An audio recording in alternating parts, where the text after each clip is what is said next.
Hello, my name's Alan Foom, and today I'm going to talk about a basic understanding of above ground risk for upstream.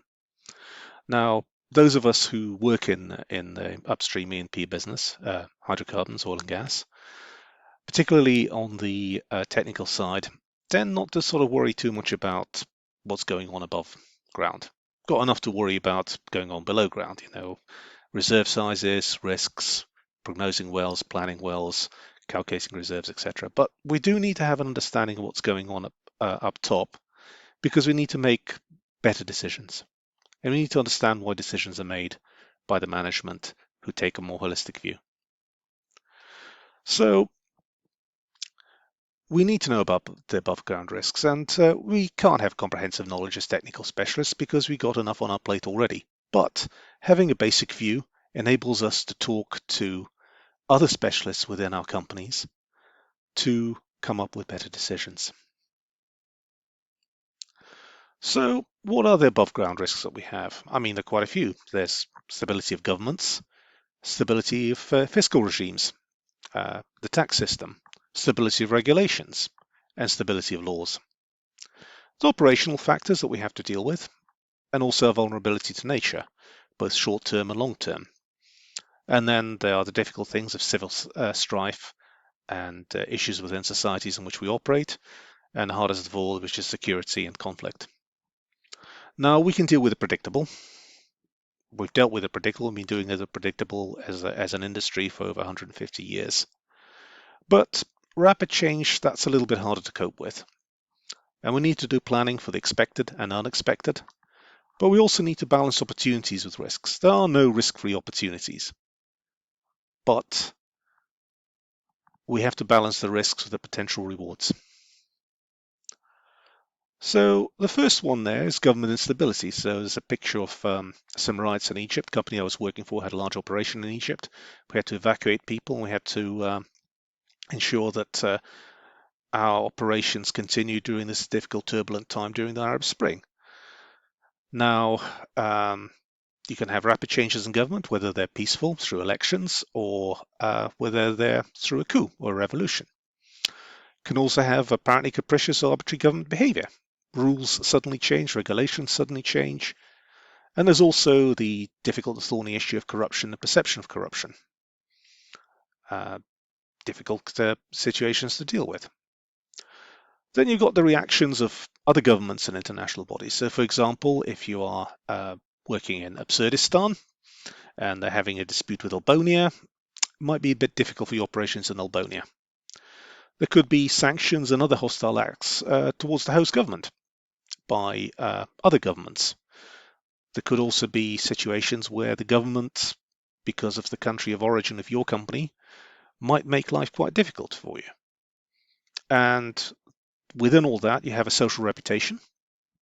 There are plenty of companies that have done things that are perhaps regrettable, and those have had knock-on consequences. Whether they've been fairly blamed for that or not is another issue, but you have the non-government organizations. You can have boycotts, particularly if you have a downstream arm. And these are all things that we have to deal with in the round in terms of dealing with society. Next one is fiscal instability. So many governments are relying on hydrocarbon revenues to balance their budgets, and there's always a temptation to tax oil and gas a little bit more. Populism, if you have rising prices, the government would want a bigger share of that. There's some automatic mechanisms for that within production sharing contracts. If you're in a tax and royalty system like you are in the UK, and this is a graph from Ocasian Energy of oil price and different tax rates. So again, UK government tends to respond to oil prices. So when prices fall, you may get a bit of tax relief. When prices rise, the government rapidly increases tax in order to try to take more of it. Now, rapid changes in oil and gas taxation make economic decisions challenging. When you have a production sharing contract, that's a legally binding document, and you can continue with that. There's also things like windfall taxes, which is a big issue in the UK at the moment for oil and gas producers. And there's also the danger of expropriation nationalization. Now, some of that could be done through political means. So, for example, the situation in Sakhalin in Russia that happened last year as a result of the Ukraine invasion and the response to it. Or it could be more of a nationalistic movement, for example, in the Middle East in the 1960s and 1970s. So again, these are things that we worry about. Then there's regulatory stability, rapid changes in regulations. Now, regulations are vital to ensure safe and effective operations of oil and gas installations, or mining installations for that matter, or any other business. You need good regulations. But there could be issues with permitting and licensing, imports and exports. Could be conflicts within government between different ministries or factions. So who is actually in charge? Is it Ministry A or is it Ministry B? There's also rivalries in local and national governments, particularly in federal systems. And there's also pressures from outside actors such as non-government organizations, political lobbies, etc. Again, a difficult thing to manage. Then you have legal stability. So this is the London Court of International Arbitration. What is the rule of law? Do rules get kept? Do you have clean, transparent courts within a country? Are your agreements and contracts kept? Are there any arbitrary law changes change the agreements, or arbitrary interpretation of law by activist judges? What are the scope for dispute resolution mediation? Do you go to an international arbitration court like the one in London? How are the potential legal disputes handled? Then operational factors. Now, these are things we deal with every day. You got into issues of infrastructure, particularly in some developing countries where the infrastructure is not that advanced, but even in some Western countries, infrastructure has particular issues. There's issues of workforces. How do you manage different workforces, particularly, for example, in an area where you've got two ethnic groups that don't tend to get on very well, and you've got workers from both of them? How do you handle that? How do you have a properly trained workforce dealing with unions and getting a workforce that has a fair deal from them being employed by your company? Issues of transportation, road, rail, canals, etc., air. Issues with supply chain. Are there any, for example, things like local content that you need to do? And what are your relationships like with local business partners, whether they're the national oil company, local suppliers, local private businesses that are joint venture partners with you, etc. So these are all things that need to be worked out and need to be handled. Vulnerability to nature. So, for example, floods in Texas or weather in the North Sea. Some of these things are climatic, so for example, storms, droughts, floods. Some are geological, for example, earthquakes, volcanoes, difficult things that can disrupt your operations and disrupt and cause quite a lot of hardship for the people that work for you and work around you. There's seasonal weather, so for example, you have wet seasons, monsoons in India, for example. Then there's the ecological impact that you might have. You obviously wish to try to minimize that as much as possible because we really don't want to harm the environment.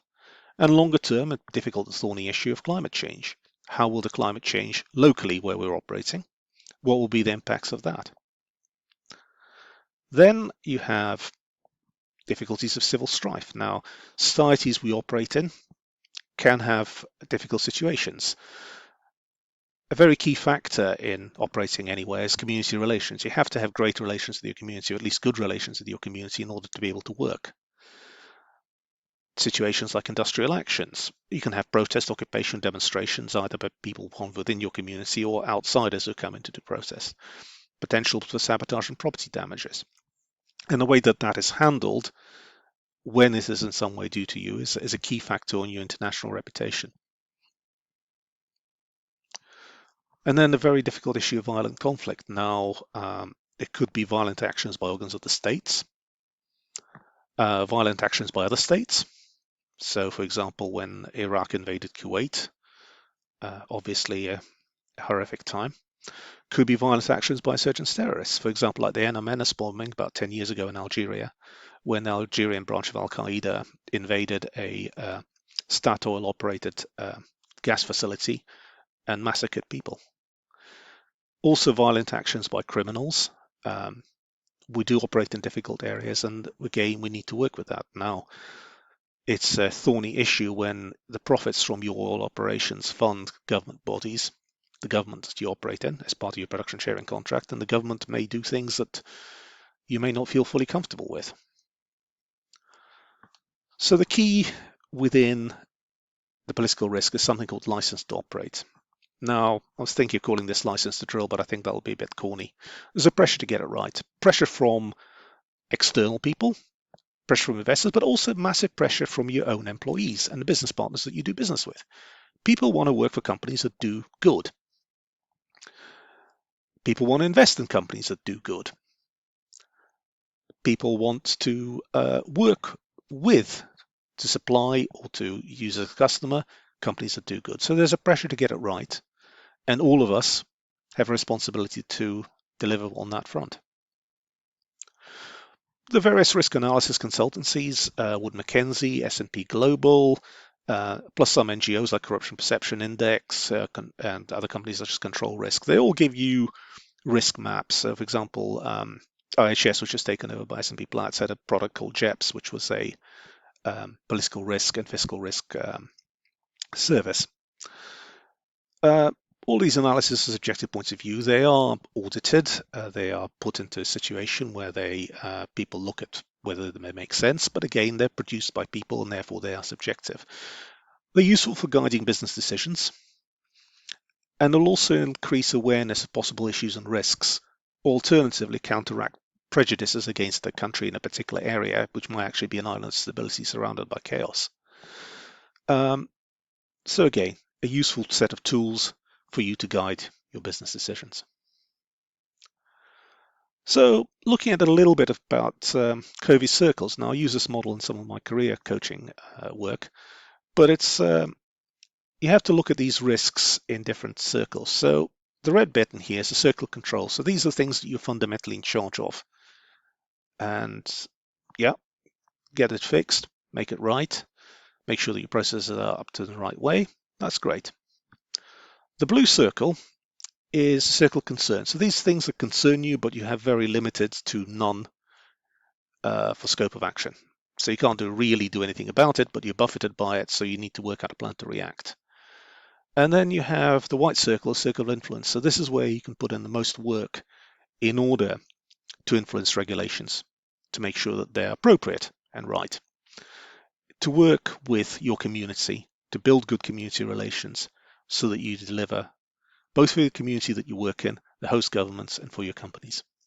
So thank you very much. Please like, please subscribe, and I'll see you on the next one.